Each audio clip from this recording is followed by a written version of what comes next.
28শে জানুয়ারি 2010 ঢাকা কেন্দ্রীয় কারাগার।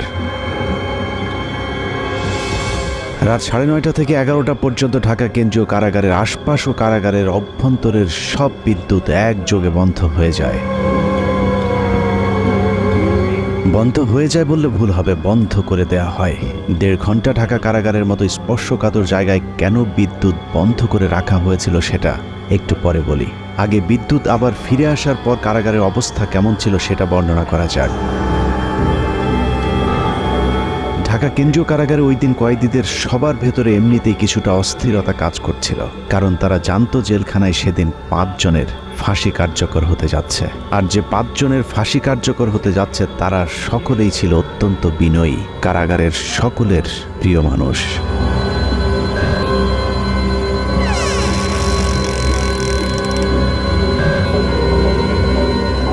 রাত 12:01 colonel Farooq Rahman, major AK Mohiuddin Ahmed artillery, Mohiuddin lancer ও সুলতান শাহরিয়ার রশিদ খানকে ফাঁসিতে ঝুলিয়ে হত্যা করা হয়। 4 জনকে ফাঁসি দেওয়া হলেও লাশের সংখ্যা ছিল মোট 5টি।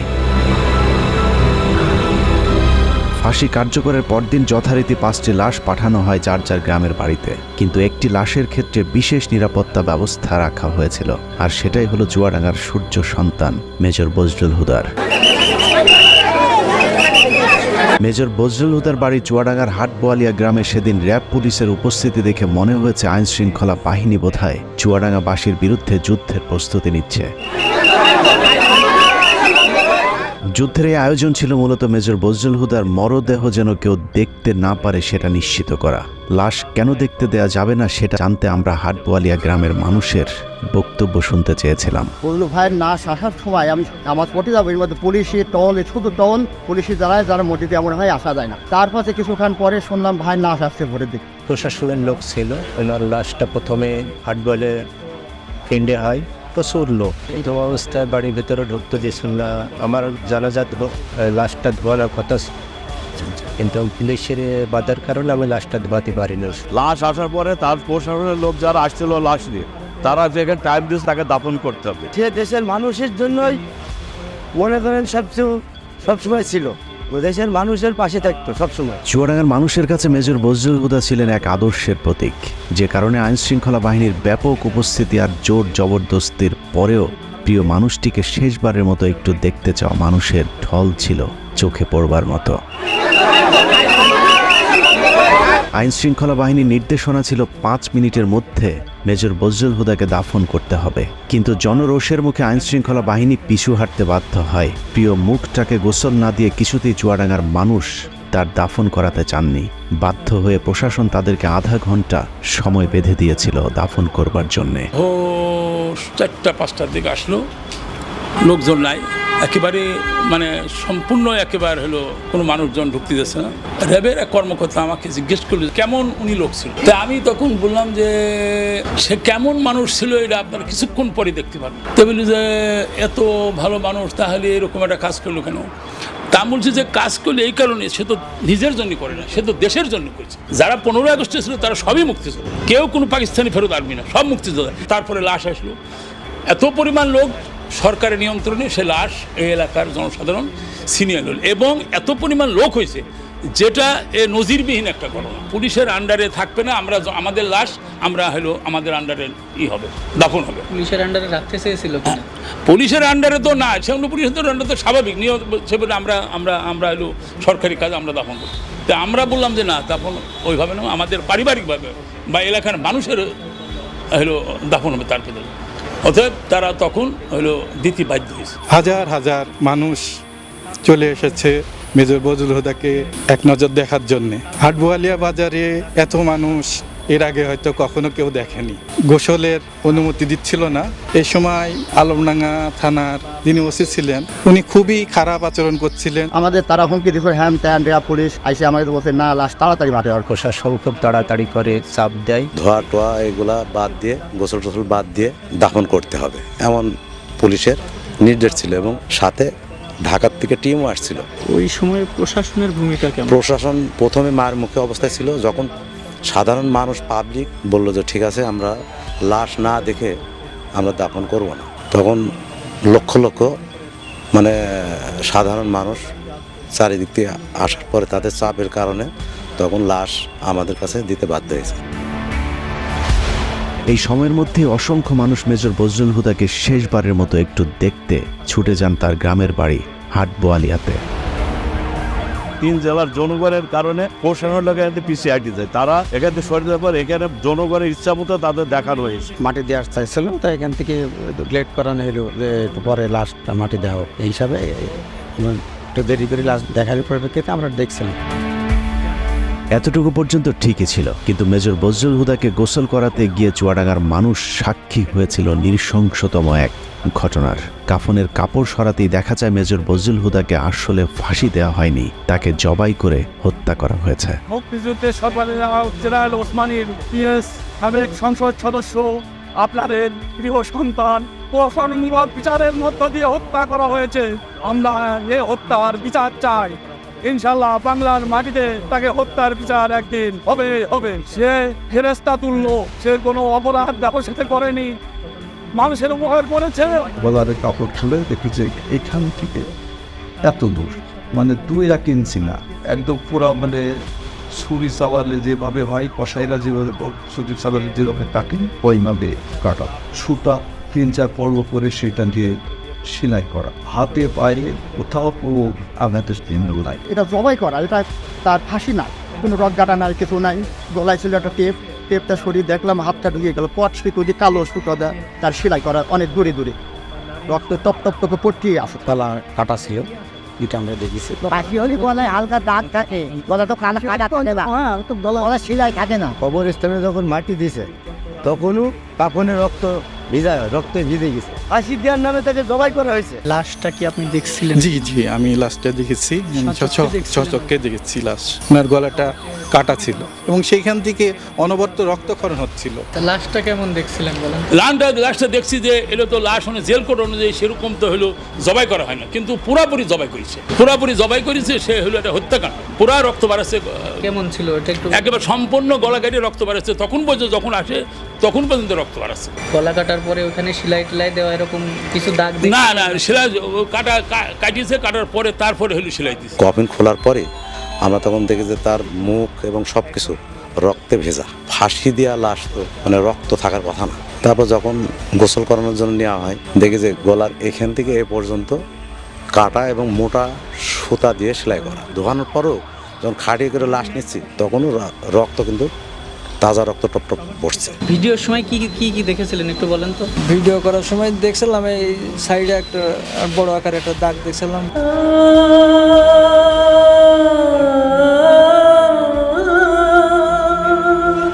যে বুকে ব্যথা নিয়ে বেড়াচ্ছে আমার ভাইকে সিরিয়াল খুনি শেখ হাসিনা জেলখানায় ঢুকে নিজ হাতে জবাই করে হত্যা করেছিল।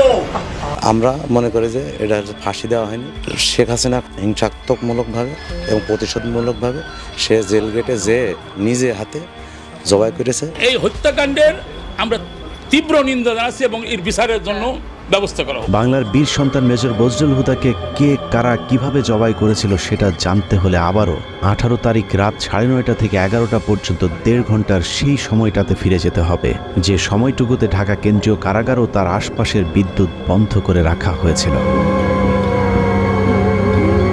ওই রাতে ঢাকা কেন্দ্রীয় কারাগারে কয়েক ঘন্টায় যা ঘটেছিল তা হলিউডের হরর থ্রিলার মুভিকেও হার মানাবে। অনুসন্ধানে জানা যায় 2010 সালের 28শে জানুয়ারি রাত 9টার পরপরই জেলগেটের ভেতরে মোট 2টি কালো গ্লাসের গাড়ি প্রবেশ করে। ওই গাড়ির একটিতে এসএসএফের সদস্যদের সাথে শেখ হাসিনা এবং অপরটিতে জাহাঙ্গীর কবির নানক, ইসমাইল হোসেন সম্রাট, তৎকালীন ঢাকা বিশ্ববিদ্যালয়ের ছাত্রলীগের দুর্ধর্ষ ক্যাডার সিদ্দিক নাজমুল আলম ছিলেন। ধারণা করা হচ্ছে ওই রাতের অপারেশনের পুরস্কার হিসেবে পরের বছর 2011 সালে ছাত্রলীগের কেন্দ্রীয় সাধারণ সম্পাদকের পদে বসানো হয় নাজমুলকে। এছাড়া সম্রাট ও নানকদেরকেও দেয়া হয় গুরুত্বপূর্ণ দায়িত্ব।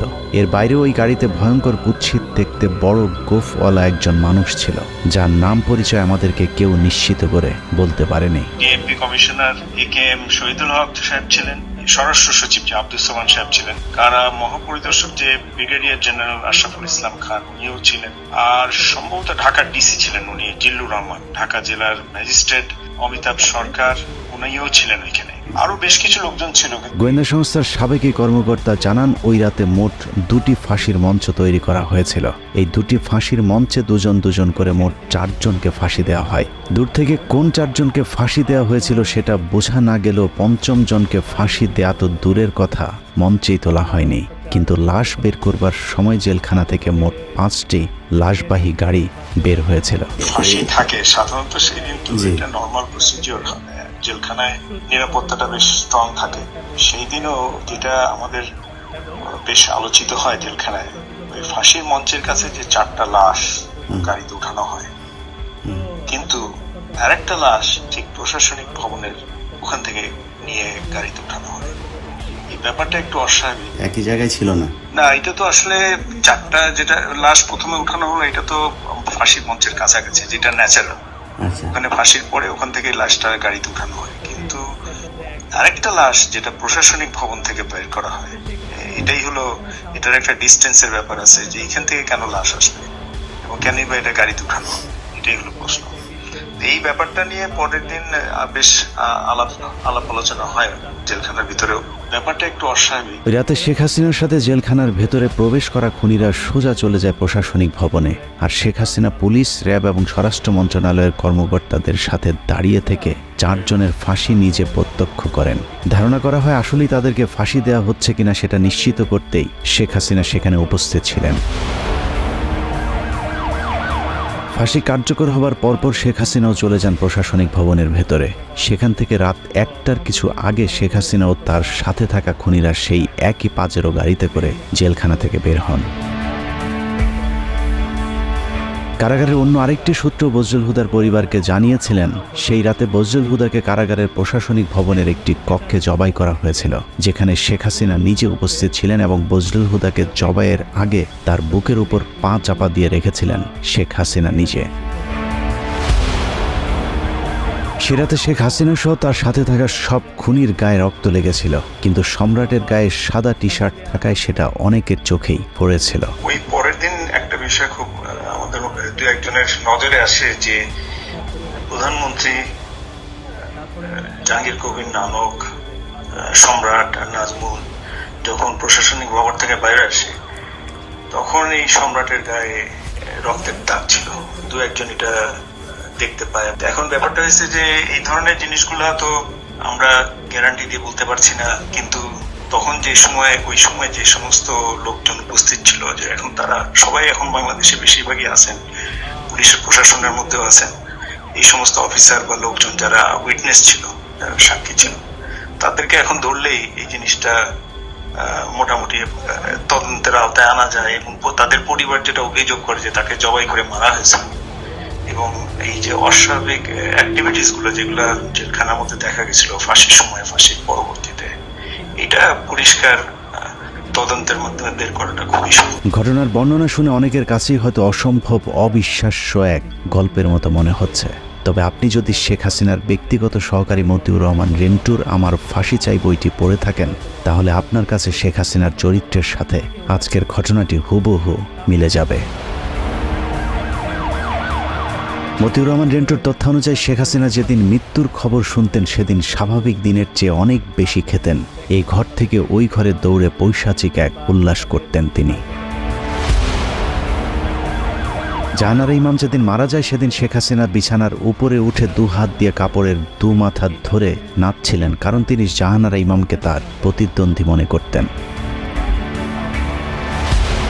এক কথায় শেখ হাসিনা একজন নরপিশাচ, রক্তপিপাসু, মানসিক বিকারগ্রস্ত একজন উম্মাদ, যে কারণে একজন মানুষ যার আর কয়েক ঘন্টা পরে ফাঁসি কার্যকর হবে, তাকেও নৃশংসভাবে জবাই করে হত্যা করবার কথা চিন্তা করতে পারে। একটু চোখ বন্ধ করে ভেবে দেখুন, কত নৃশংস নরপিশাচের হাত থেকে আল্লাহ আমাদেরকে বাঁচিয়ে দিয়েছেন। শেখ হাসিনা নাই, শেখ হাসিনা চলে গেছে, শেখ হাসিনা পালায় না। যাই হোক, 15 আগস্টের বীর মুক্তিযোদ্ধা মেজর বজলুল হুদাদেরকে আমরা সম্মান দিতে পারিনি, যে কারণে আজ আবারও শেখ মুজিবের প্রেতাত্মা আমাদের উপর চেপে বসেছিল।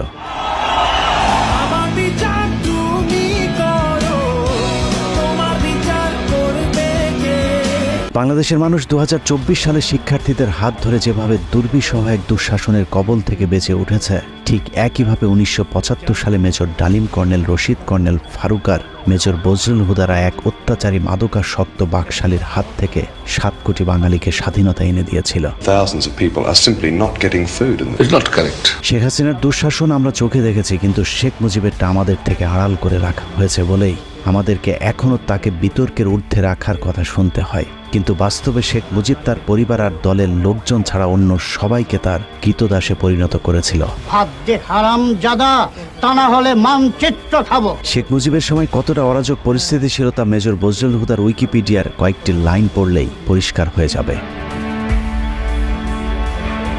মেজর বজলুল হুদা মেজর ডালিম আর তার স্ত্রী একটি বিয়ের অনুষ্ঠানে গিয়েছিলেন। সেখানে শেখ কামাল আর তার বখাটে বন্ধুরাও উপস্থিত ছিলেন। এদের মধ্যে সবচেয়ে উচ্ছৃঙ্খল ছিল গাজী গোলাম মোস্তফার ছেলে। গাজী গোলাম মোস্তফা ছিলেন শেখ মুজিবের সবচেয়ে আস্থাভাজন এবং ঢাকা মহানগর আওয়ামী লীগের সভাপতি। অত্যন্ত অসৎ প্রকৃতির এই লোকটিকে শেখ মুজিব রেড ক্রিসেন্টের চেয়ারম্যানের পদেও বসিয়েছিলেন, যিনি গরিব মানুষের চাল, তেল, কম্বল চুরি করে শেখ মুজিবের সাথে ভাগাভাগি করতেন। ক্ষমতার দাপটে বিয়ের অনুষ্ঠানে আসা মেজর ডালিমের স্ত্রীকে অসম্মান করার সাহস দেখিয়েছিল শেখ কামালের বন্ধুরা। এ সময় মেজর ডালিম ও বজলুল হুদার সাথে শেখ কামাল বাহিনীর ধস্তাধস্তির এক পর্যায়ে তারা মেজর ডালিম ও তার স্ত্রীকে তুলে নিয়ে যায়। তাদের খোঁজে একদল সেনাবাহিনী গোলাম মোস্তফার বাসায় অভিযান চালালে শেখ মুজিব তার পুত্র শেখ কামালের বখাটে বাহিনীর কোনো বিচার না করে উল্টো মেজর ডালিম ও বজলুল হুদার সেনাবাহিনী থেকে কমিশন বাতিল করে দেন। এভাবেই পুরো দেশটাকে বর্তমান শেখ হাসিনার মতোই পারিবারিক সম্পত্তিতে পরিণত করেছিলেন Sheikh Mujibur Rahman. Sheikh Mujibur Rahman not deal with the political movement in a democratic way. He was virtually controlling the public, but he could not face the criticism. Mujib ক্ষমতায় টিকে থাকার জন্য হাজার হাজার রাজনৈতিক কর্মীকে হত্যা করে, আর রক্ষী বাহিনীকে দিয়ে উনি উনার রাষ্ট্র ক্ষমতা টিকিয়ে রাখা দলের শাসন কায়েম করার চেষ্টা করলেন। এসব কারণেই 2024 সালের মতো 1975-এর 15ই আগস্টে বাংলাদেশ সেনাবাহিনীর পাশাপাশি ছাত্র, শিক্ষক, পুলিশ সহ সর্বস্তরের মানুষ আনন্দ উল্লাস করেছিলেন। This is how Dhaka looks today. The same tanks on the streets, soldiers still on guard, and yet it is almost as if nothing had happened. There was no rioting, almost no reaction to Sheikh Mujib's murder. Sheikh হাসিনাকে যেভাবে কুকুরের মতো পালিয়ে যেতে হয়েছে, কেউ তার রক্ষায় এগিয়ে আসেনি। ঠিক একইভাবে শেখ মুজিবের লাশ ধানমন্ডি 32 নম্বরে পড়েছিল। কেউ শেখ মুজিবকে একটু দেখতেও আসেনি। কেউ কোনো পদক্ষেপ নিল না। ওই লাশ পড়ে থাকলো 32 নম্বরে। কেন? এত বড় সংগঠন, এত নেতা কোথায় ছিল? জানা যায় লোকজন ডেকে পাওয়া যায়নি। 570 সাবানা রিলিফের কাপড়ে দাফন করা হয়েছিল বাকশাল মুজিবকে। আবার কি এক টুকরো কাফনের কাপড়ও নিয়ে যাননি, কাপড়ের পাড় ছিঁড়ে তারপর সেই কাফন দেওয়া হয়েছিল। অন্যদিকে মেজর বজলুল হুদাদের জানা যায় পুলিশ দিয়েও মানুষের বাঁধ ভাঙা জোয়ার আটকে রাখা যায়নি। মানুষের চাপে আধা ঘন্টার মধ্যে দুবার জানাজার নামাজ পড়ানো হয়েছিল। ওখানে যারা জানাজায় অংশগ্রহণ করতে পারেনি, দ্বিতীয় জানাজা নগরবালা ঈদগাহ মাঠে লক্ষ লক্ষ জনগণ সবাই লাইন ধরে দেখছে, দেখার পরে এখানে তাকে দাফন করা হয়েছে। মেজর ডালিম হুদাদের জন্ম আছে, মৃত্যু নেই। মরণের মধ্য দিয়ে তারা অমর হয়ে আজীবন বেঁচে থাকবে এদেশের মানুষের হৃদয়ে। ভাই কথা বলে শেষ করতে